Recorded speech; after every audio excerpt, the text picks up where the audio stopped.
2024 के चुनाव को लेकर बहुजन समाज पार्टी ने अभी से ही अपनी कमर कसनी शुरू कर दी और सहारनपुर में आज एक बड़ा कार्यकर्ता सम्मेलन यहां पर बुलाया गया है।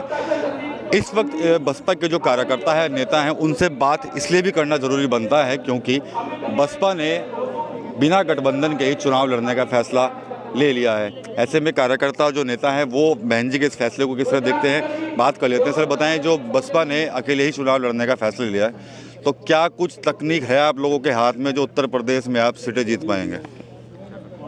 आपका बहुत बहुत स्वागत, बहुत बहुत अभिनंदन। इस देश में बहुजन समाज की लड़ाई को लड़ने वाली एक ही राष्ट्रीय पार्टी है, बहुजन समाज पार्टी, और परम आदरणीय बहन कुमारी मायावती जी जो राष्ट्रीय अध्यक्ष हैं बहुजन समाज पार्टी की, उनका नेतृत्व हमेशा इस बात को ध्यान में रखते हैं कि ज़मीनी स्तर पर हमेशा बहुजन समाज पार्टी अपने संगठन में काम करती है और विषम परिस्थितियों में भी, चाहे किसी की भी लहर रही हो, बहुजन समाज पार्टी का वोट बैंक परम आदरणीय मान्य बहन जी के साथ चट्टान की तरह खड़ा है और इसमें कोई संदेह नहीं। हम निश्चित जो मान्य बहन जी ने निर्णय लिया है अकेले चुनाव लड़ने का, आप देख रहे हैं कि हम इसमें बोलने का हमें अधिकार नहीं, लेकिन एक आम कार्यकर्ता की दृष्टि से भी बात की जाए, आम जनमानस की भी दृष्टि से बात की जाए, जो गठबंधन है इस समय आपने देख लिया कि उनमें कितना ज़बरदस्त बिखराव है, उनकी विचारधारा विपरीत है। और माननीय बहन जी इस देश की तीसरे नंबर की राष्ट्रीय पार्टी की राष्ट्रीय अध्यक्ष हैं, उनका निर्णय निश्चित परिणाम में बदलेगा। लेकिन सर कुछ लोग तो कह रहे हैं कि भाजपा को फ़ायदा पहुंचाने के लिए ये कदम उठाया गया है बसपा की तरफ से, तो क्या कहना है आप? माननीय बहन जी ने अनेक बार प्रेस मीडिया के माध्यम से भी, कॉन्फ्रेंस के माध्यम से भी, बड़ी बड़ी मीटिंगों में भी इस दुष्प्रचार का हमेशा विरोध किया है। ये दुष्प्रचार है।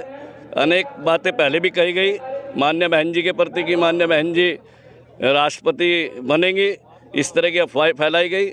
लेकिन ये मिशन आंदोलन मान्यवर साहब श्री काशीराम जी का वो मिशन आंदोलन है कि जो हमेशा बहुजन समाज के पक्ष में काम करता है और ज़मीनी स्तर पर लगातार काम करने में सक्षम है। ये सिर्फ झूठी बातें हैं। बीजेपी से तो एक वोट से अटल बिहारी जी की सरकार बहुजन समाज पार्टी की राष्ट्रीय अध्यक्ष परम आदरणीय बहन कुमारी मायावती जी ने गिराने का काम किया।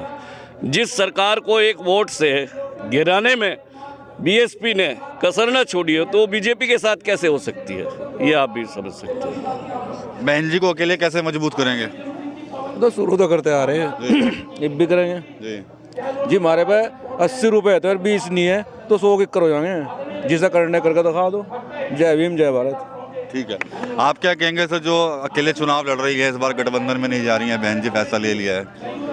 अब क्या जो अकेले सरकार लड़ रही है तो हिंदू मुस्लिम मिल गए ना, क्या कहते हैं, हिंदू मुस्लिम भाई मिल गए और चमार मिल गए, इंशाअल्लाह अपना को बना लगे हम। अच्छा, हाँ जी। दलित मुस्लिम गठजोड़ जो है वो कामयाब रहेगा। अच्छा, हाँ जी। तो यहाँ जो है तो ये बहुत बड़ा है कि वो बुरखा और कुर्पा जहाँ मिल गया बेड़ा पार हो गया। अच्छा ठीक है, आप क्या कहेंगे? तो कह रहे हैं बुरखा और खुरपा अगर एक साथ मिल गया तो ये ठीक बात है जी। बुरखा और खुरपा मिल गए तो बेड़ा पार होगा। दलित और मुस्लिम इकट्ठा हो लिया अच्छा जी। फायदा मिलेगा इसका क्या जी? फायदा मिलेगा इसका? जी फायदा मिलेगा जिसका।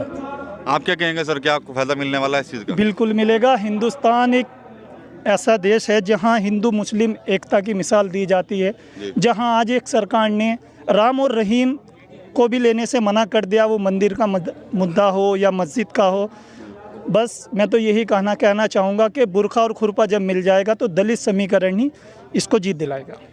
इंडिया गठबंधन भी एक गठबंधन बना है और बसपा उसमें नहीं है, लेकिन अकेले आप समझते हैं कितनी चुनौतियां बसपा के सामने होगी? चुनौती बहुत है, लेकिन मेरा तो यही मानना है कि हर आदमी चाहता है कि बहन कुमारी मायावती को ही वोट दी जाए और आने वाले वक्त में उनको ही सब कुछ आगे लाया जाए। क्या करेगी 2024 में बसपा, ही बताइए कितनी सीटें में? तो इसके बारे में बोल नहीं सकता। चलिए और लोग हैं, आप बताएं 2024 में क्या कुछ होने जा रहा है कि बसपा की क्या भूमिका रहेगी? जी अच्छी रहेगी भूमिका, और क्या। अच्छा, हाँ अच्छी रहेगी, इंशाल्लाह जीतेंगे, और क्या। कितनी सीटें मिल जाएंगी यूपी में? जी मिलनी चाहिए तो 30 से 40 मिलनी चाहिए हिसाब से। हाँ जो अच्छे काम कर रहे हैं मायावती जी। अच्छा, जो बहन जी ने कहा है कि हम गठबंधन में शामिल नहीं होंगे, तो उसका फ़ायदा होगा या नुकसान भी होगा कुछ? जी एक तरह से देखे फ़ायदा भी है, एक तरह से देखे नुकसान भी है, क्योंकि गठबंधन में शामिल हो गए तो थोड़े प्रभाव भी पड़ेगा, और वैसे गठबंधन अलग हो के भी प्रभाव तो पड़ेगा दोनों तरफ से वैसे, क्योंकि दलित और मुस्लिम एक इकट्ठा हो चुके हैं ना, अब इकट्ठा हो चुके हैं और प्रभाव पड़ेगा। आप बताइए, गठबंधन में नहीं है बहन जी, तो फ़ायदा होगा या नुकसान होगा? फ़ायदा होगा। क्या फ़ायदा? क्योंकि जो राजनीति है अखिलेश की खासकर, उसको मुस्लिम समाज अब समझ चुका है कि उसका शोषण होता है, उसका वोट बैंक की तरह कार्य करती है पार्टी, और उसको फिर बीच में नहीं देखती दोबारा सेट करके। एक दलित समाज है, वो बसपा के साथ जिस तरह जुड़ा हुआ है, इस तरह से मुस्लिम समाज आज तक समाजवादी के साथ जुड़ा हुआ था। आज भी दलित समाज के लिए बीएसपी ने बहुत काम किए, और उसका एक संगठन भी है, वो आज मौजूद है। लेकिन मुसलमानों के लिए क्या किया? कुछ नहीं किया। तो मुसलमान समझ चुका है, वो इसलिए चाहता है कि दूसरा रास्ता अपनाए, और दूसरा रास्ता उसके लिए बसपा से बढ़िया कुछ नहीं है। बहुजन समाज पार्टी ने पहले भी बहुत काम किया, मुस्लिमों के लिए भी, बहुजन समाज के लिए सभी के, जितना भी ओबीसी समाज था उसके लिए बहुत बढ़िया काम किया। कॉलेज भी दिए, हमारे यहाँ सहारनपुर के अंदर ही एक मेडिकल कॉलेज दिया सिर्फ एक सरकार ने। उससे पहले बहुत सरकार आई, समाजवादी भी आई, कांग्रेस भी आई, बहुजन समाज पार्टी भी आई, लेकिन मायावती जी ने, बहन जी ने मेडिकल कॉलेज दिया। और समाजवादी सरकार आई, उसने क्या किया? उसका नाम बदलने का काम किया, उसका नाम महमूद बंदी रख दिया। उससे क्या होता है नाम बदलने से? आप कुछ दो, जिले को अगर कुछ दिया तो बहन जी ने दिया है, तो इसलिए चाहते हैं कि हम बहन जी के साथ रहें इस बार से। क्या लग रहा है सर 2024 में? आप बताइए जी, बाबू जी 2024 में क्या लग रहा है? भाई हम तो हाथी वाले जीतता, हमारा हाथी बिल्कुल। अच्छा। बाप बाग हाथी मार रहा है, पीछे लड़ दे हम, और पक्के चमार है। अच्छा। बिल्कुल पक्के चमार कट्टर जिसे कहते हैं, बाबा साहब के चेले हैं कांसी राम के। और चंद्रशेखर जो टक्कर दे रहे हैं, वो तो बेवकूफ जाकर है, वो तो दलाल इसका भाजपा का सरेआम कह दूंगा, बिल्कुल चेज यहाँ ले चल। अच्छा। हाँ बिल्कुल दलाल है, पैसे दे रही बीजेपी उसको, और तो बस चमारो वोट काट दे, यही काम करे और कुछ नहीं करते इसके अलावा। अरे हम तो हाथी वाले, हम तो हाथी जिताया छोड़ रहे हैं, हमारा वादा है आपको। क्या कहेंगे चंद्रशेखर को लेकर? जी क्या कहते, चंद्रशेखर तो कुछ नहीं, उसे कोई नहीं वोट दे रहा। बस ज्यादा 4 से 5 वोट काट सके, 4 से 5 से पहले ली थी, 4 से 5 से काट सका, फालतू नहीं। कौन लोग हैं साथ में उसके चंद्रशेखर के? जो दिहाड़ी वाले हैं, कि आप हो चेम हो, जिसे 500 रुपये चाह रहे, शाम खाना चाह रहे, वो बैठा कार में, हमारे तो काम बढ़ नहीं सकता। वो दावे तो बहुत बड़े कर रहे हैं चंद्रशेखर 24 को लेकर। नहीं, चंद्रशेखर पे तो कोई वोट बैंक नहीं है। दलित समाज देखो, आप कितने भी इलेक्शन उठा के देख लो, सभी इलेक्शन में जो भी, अगर इस बार भी 12.5% लगभग वोट मिला यूपी के अंदर विधानसभा में बसपा को, वो 20% वोट है दलित समाज का। 20% में 70% पोलिंग हुआ, 14% वोट पड़ा, तो 12.5% उसके पास अपना है। 1.5% भागा, वो कहाँ भागा हुआ है? भागा हुआ नहीं है। वो जो सीट अनुसूचित जाति की रिजर्व सीट है, वो उन पर मान लो ने बटा हुआ है। नहीं तो दलित समाज आज भी बसपा के साथ जुड़ा हुआ है। अरे अपने हाजी जी का टिकट क्यों कट गया इस बार? नहीं, हाजी जी का टिकट वो तो पार्टी हाईकमान की बात है कि वो काट रही है, क्यों काट रही है, नहीं काट रही है, वो हाईकमान का मसला है। अच्छा। लेकिन टिकट के बारे में हम क्या कर सकते हैं? टिकट का काम तो हाईकमान का है। चलिए, आप कहेंगे कुछ? क्या हाजी जी का जो टिकट कटा है माजिद अली को मिला? मैं देखिए कुछ ना कुछ, कहीं ना कहीं कुछ तो खामियां रही होंगी, ऐसे ही कोई दरबदल नहीं हो जाता, कुछ तो खामियां उसमें रही होंगी।